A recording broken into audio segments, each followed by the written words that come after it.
ಇನ್ನೊಂದು ಕಡೆಗೆ ಸಂಪುಟ ವಿಸ್ತರಣೆ ವಿಚಾರ ಕೂಡ ಸಾಕಷ್ಟು ದೊಡ್ಡ ಮಟ್ಟಿಗೆ ಚರ್ಚೆ ಆಗ್ತದೆ. ಕಳೆದ 2-3 ದಿನಗಳಿಂದ ಮುಖ್ಯಮಂತ್ರಿ ಆದಿಯಾಗಿ ಎಲ್ಲ ಘಟಾನುಘಟಿ ನಾಯಕರು ಅಲ್ಲೇ ಇದ್ದಾರೆ. ಎಲ್ಲ ಬೆಳವಣಿಗೆಗಳ ನಡುವೆ ಕೆಲವೊಂದಿಷ್ಟು ಬ್ರೇಕಿಂಗ್ಗಳು ಕೂಡ ಬರ್ತಾ ಇದೆ. ಮಾಜಿ CM ಮತ್ತು CMರಿಂದ ಈಗಾಗಲೇ ಪಟ್ಟಿಯನ್ನು ಪಡೆದಿದ್ದಾರೆ ರಾಹುಲ್ ಗಾಂಧಿ. ಇನ್ನೆರಡು ದಿನಗಳ ಒಳಗೆ ಪಟ್ಟಿ ರವಾನಿಸೋದಾಗಿ ವರಿಷ್ಠರು ರಾಜ್ಯ ನಾಯಕರಿಗೆ ಹೇಳಿದಾರಂತೆ.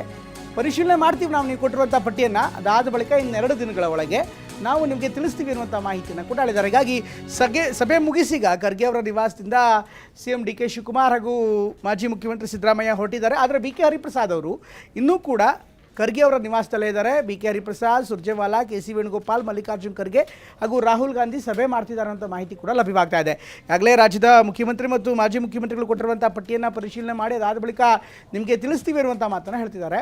ಎಲ್ಲವೂ ಅಂದ್ಕೊಂಡಂತೆ ಆದರೆ ಸೋಮವಾರ ಪ್ರಮಾಣ ವಚನ ನಡೆಯುತ್ತೆ ಅಂತ ಹೇಳಲಾಗ್ತದೆ. ಯಾಕೆಂದರೆ ನಾಳೆ ಇನ್ಫ್ಯಾಕ್ಟ್ ರಾಜ್ಯದ ವಿವಿಧ ಕಾರ್ಯಕ್ರಮಗಳನ್ನು ಹಮ್ಮಿಕೊಳ್ಳಲಾಗಿದೆ. ಯಾವುದೇ ರೀತಿಯಂಥ ಬೆಳವಣಿಗೆಗಳು ನಾಳೆ ಇಲ್ಲ ಅಥವಾ ಅಧಿಕೃತವಾಗಿ ಯಾವುದೇ ಮಾಹಿತಿ ರವಾನೆ ಆಗಿಲ್ಲ. ಇನ್ನು ಇವತ್ತು ರಾತ್ರಿಯೇ CM DK ಶಿವಕುಮಾರ್ ವಾಪಸ್ ಆಗ್ತಾ ಇದ್ದಾರೆ. ನಾಳೆ ಅವರ ವಿವಿಧ ಕಾರ್ಯಕ್ರಮಗಳಿದೆ. ದೆಹಲಿಯಿಂದ ರಾತ್ರಿ ವಾಪಸ್ ಬರ್ತಾರೆ. 4 ದಿನಗಳ ದೆಹಲಿ ಪ್ರವಾಸ ಮುಗಿಸಿ ರಿಟರ್ನ್ ಆಗುವಂಥ ಸಾಧ್ಯತೆ ಇದೆ. ಹಾಗಾಗಿ ಇವತ್ತು ವಾಪಸ್ ಬರ್ತಾರೆ. ಅದಾದ ಬಳಿಕ ನಾಳೆ ಬೇರೆ ಬೇರೆ ಕಾರ್ಯಕ್ರಮ ಇದೆ.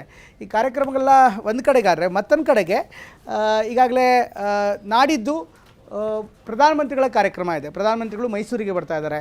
ಇನ್ನು ಭಾನುವಾರ ಸರ್ವಪಕ್ಷ ಸಭೆ ಇದೆ.